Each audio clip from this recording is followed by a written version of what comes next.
कतातिर छ त भन्दाखेरि यतैतिर छ, लिमिटेसनमा छौँ है हामी।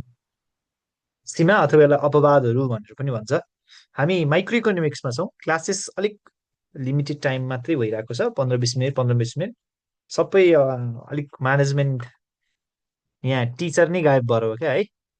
ठिक छ, थोरै थोरै टाइम भइरहेको छ, तर क्लासेस डेली बेसिसमा भइरहेछ है। Okay, limitation of micro economics भनेर भन्छ।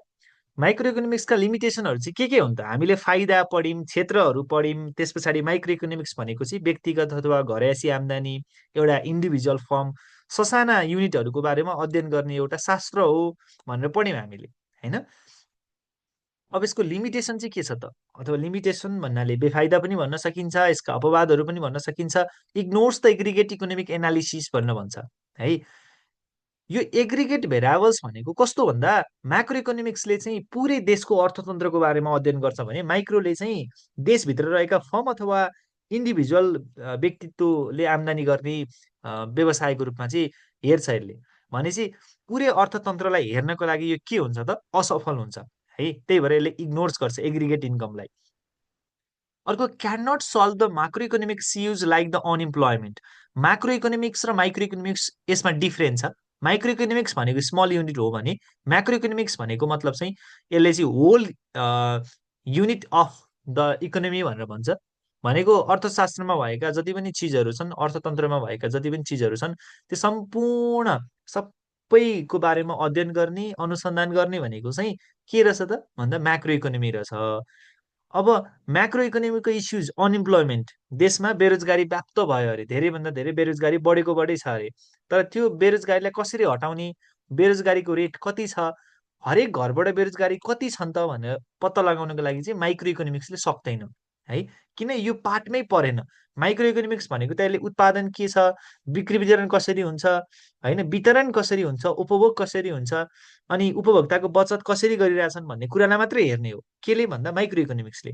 तर म्याक्रोले अनइम्प्लोइमेन्ट रेट, ट्रेड साइकल, व्यापार चक्रहरूको कुराहरू गर्छ है। त्यही भएर त्यस्ता इस्युजहरूलाई, त्यस्ता समस्याहरूलाई यसले सल्भ गर्न सक्दैन भन्छ।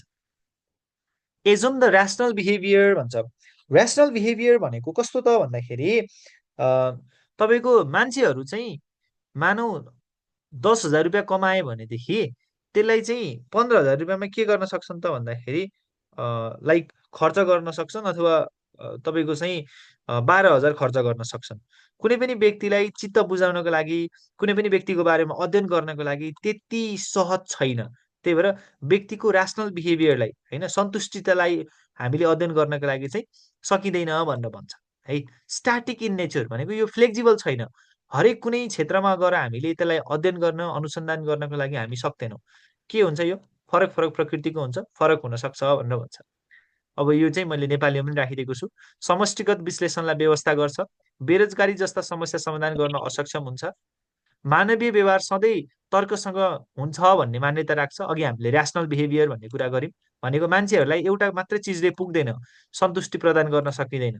मैले आज कार किनेँ भने मलाई भोलि मैले मानौँ आज बाइक किनेँ भने कार किन्न मन लाग्छ, कार किनेँ भने एरोप्लेन किन्न मन लाग्छ। काठमाडौँमा बस्दैछु भने मलाई बाहिर गएर बस्न मन लाग्छ। मानौ म गाउँमा बस्दै थिएँ भने मलाई चाहिँ सहरमा आएर बस्न मन लाग्छ। सहर भयो भने पनि अझै त्योभन्दा ठुलो सहरमा गएर बस्न मन लाग्छ, होइन? मलाई हिजो अस्ति 100 रुपिजको खाजा खाँदा पुग्थ्यो भने आज मलाई 200-300को खान मन लाग्छ। त्यो के हो त भन्दा ह्युमन नेचर भनेको चाहिँ अनडिजायरेबल हुन्छ अरे। जहिले पनि त्यो केही न केही कुराहरू आइरहेको हुन्छ अरे। त्यही भएर त्यो सबै कुरा के हुन्छ? तर्कसँग सम्बन्धित हुन्छ। यी सबै कुरालाई चाहिँ के गर्न सक्दैन त भन्दाखेरि माइक्रो इकोनोमिक्सले कन्सिडर गर्न सक्दैन, त्यही सबै कुराहरूलाई चाहिँ अध्ययन गर्न सक्दैन भन्छ। अर्को चाहिँ स्थिर प्रकृतिको हुन्छ भनेर भनिसकेँ मैले। यो परिवर्तनशील हुँदैन। जस्तो देशमा व्याप्त समस्याहरू एकदम धेरै आइसक्यो भनेदेखि त्यो समस्याहरूलाई कसरी समाधान गर्ने त, के छ कस्तो छ भन्ने कुराहरूको बारेमा अध्ययन गर्ने, अनुसन्धान गर्ने, यी सम्पूर्ण कुराहरूको बारेमा हेर्ने चाहिँ माइक्रो अथवा सूक्ष्म अर्थशास्त्रले चाहिँ त्यति धेरै सक्दैन भनेर भन्छ है। यी कुराहरूलाई चाहिँ हामीले बुझ्नु पर्यो। ठिक छ, ओके। त्यस पछाडि अर्को छ हाम्रो बिजनेस इकोनोमिक्स। हामीले माइक्रो इकोनोमिक्स पढ्यौँ, माइक्रो इकोनोमिक्सको युजेज पढ्यौँ, सेक्टर पढ्यौँ, अनि इम्पोर्टेन्स पढ्यौँ, र त्यस पछाडि लिमिटेसन पढ्यौँ। अब बिजनेस इकोनोमी भनेको के हो त भन्नाले व्यावसायिक अर्थशास्त्र भन्नाले के बुझिन्छ भन्नु पर्यो। अब बिजनेस इकोनोमिक्स भनेको चाहिँ बहुत सजिलो छ।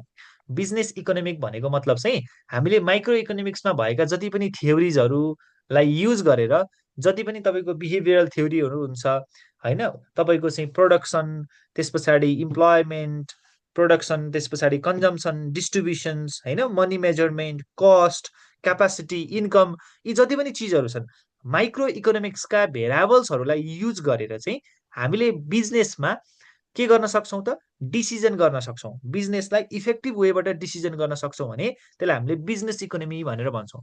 जस्तो मानौ मेरो एउटा इन्डस्ट्री छ, ठिक छ, यो मेरो एउटा कम्पनी भयो है, यो मेरो एउटा के भयो अरे कम्पनी भयो। अब यो मेरो कम्पनीमा है, यो कम्पनीमा मैले कति उत्पादन गर्ने त, कति प्रोडक्सन गर्ने मैले, ठिक छ, मैले कन्जमरलाई कति कन्जम्सन गर्न दिने त है, मैले कुनै पनि गुड्सको कस्ट कति राख्ने, त्यहाँबाट मैले इन्कम जेनेरेट कसरी गर्ने, यी जति पनि इकोनोमिक्सका भेरिएबल हुन् नि त, income, consumption, production, cost, distribution, यी के हुन् त माइक्रो इकोनोमिक्सका भेरिएबल्सहरू हुन्। हो, यिनीहरूलाई अध्ययन गरेर चाहिँ हामीले हाम्रो व्यवसायमा के गर्न सक्छौँ, निर्णय लिन सक्छौँ भनेदेखि त्यसलाई हामीले के भन्दो रहेछौँ, बिजनेस इकोनोमिक भनेर भन्दो रहेछौँ है। बिजनेस इकोनोमिक्स भनेको के रहेछ त, business economics is applied economics that use the micro economics theories for the decision making in the business that's could help to achieve the business goal effectively and efficiently भनेर भन्छ। भनेको व्यावसायिक अर्थशास्त्र भन्नाले के बुझिन्छ भन्दाखेरि जसले व्यावसायिक निर्णयहरू गर्नका लागि सूक्ष्म अर्थशास्त्रका सिद्धान्तहरूको प्रयोग गर्छ भने त्यसलाई हामीले के भन्छौँ, त्यसलाई हामीले के भन्दो रहेछौँ, व्यावसायिक अर्थशास्त्र भनेर भन्दो रहेछौँ। यति बुझ्यो भने त भइगयो, यति हामीले प्रयोग गर्यौँ भने, यति हामीले जान्यौँ भनेदेखि इनफ हुन्छ। अब व्यावसायिक अर्थशास्त्रका स्कोपहरू, क्षेत्रहरू के हुन् त होइन, के क्षेत्रहरूमा हामीले कसरी अध्ययन गर्न सकिन्छ त भन्ने कुराहरू है। ओके ल, अब यहाँ हेर्नुहोस् त, स्कोप अफ बिजनेस इकोनोमिक्स भनेको चाहिँ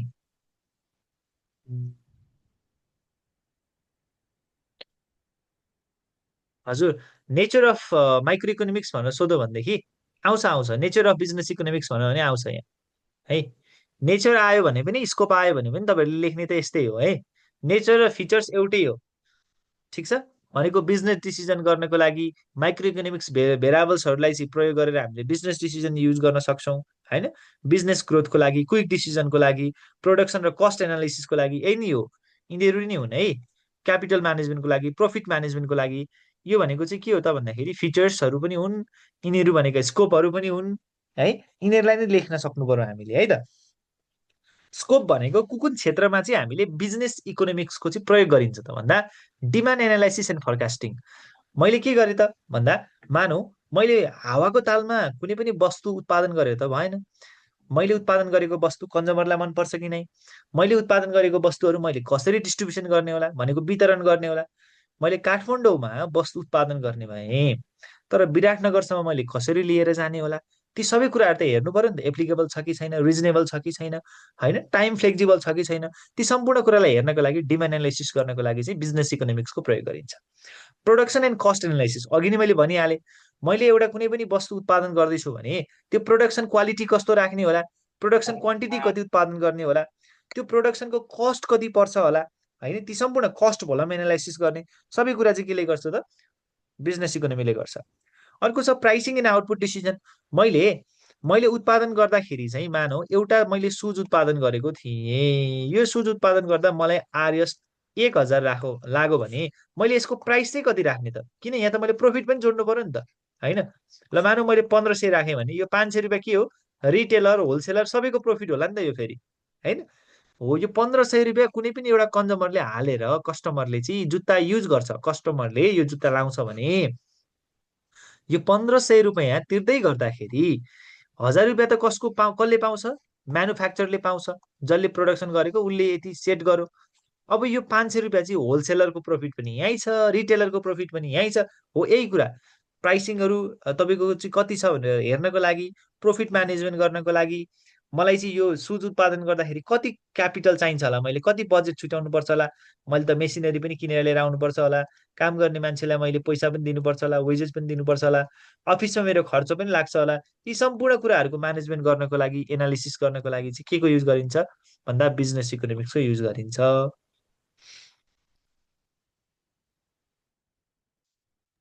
यति कुरा हामीले बुझ्नु पर्यो भनेको, माग विश्लेषण र पूर्वानुमान गर्नको लागि, उत्पादन र लागत विश्लेषण गर्नको लागि, मूल्य र उत्पादनको निर्णय गर्नको लागि, नाफालाई व्यवस्थापन गर्नको लागि भनेर भन्छ, र अर्को पुँजी व्यवस्थापनको लागि है। अब भी भी भी भी very very very very much important है। यो के हो? 10 प्रिन्सिपल अफ इकोनोमिक्स, अर्थशास्त्रका 10वटा सिद्धान्तहरू। भेरी मच इम्पोर्टेन्ट है। के पढ्दैछौँ अरे अब? अर्थशास्त्रका 10वटा सिद्धान्तहरू। यो भेरी मच इम्पोर्टेन्ट छ। प्याराप्यारीहरूले ट्याक्क पारेर पढिदिनु होला। यसलाई स्क्रिनसट लिनुहोस् त। यो पिडिएफ पाउनु भयो कि न तपाईँहरूले? पिडिएफ ट्याक्क पारेर 10वटा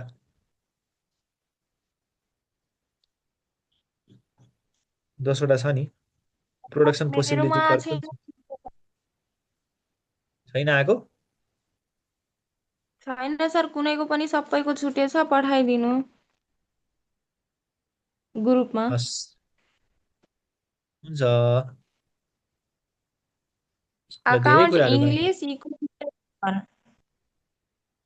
अकाउन्ट, इङ्ग्लिस, इकोनोमिक्स सबैको पठाइदिन्छु है त। हस्। ल, आज यति गरौँ है। अब अकाउन्टको क्लासेसमा पनि पढ्नु पर्यो होला नि त। कि आज अकाउन्टको क्लास नपढ्ने? छुट्टी?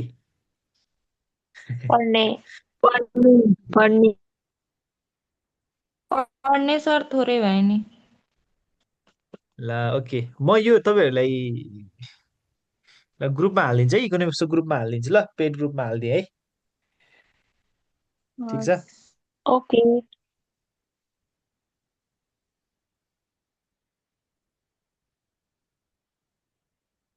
This much for today. Video आउँछ यसमा। पढौँ पढौँ ल। नेक्स्ट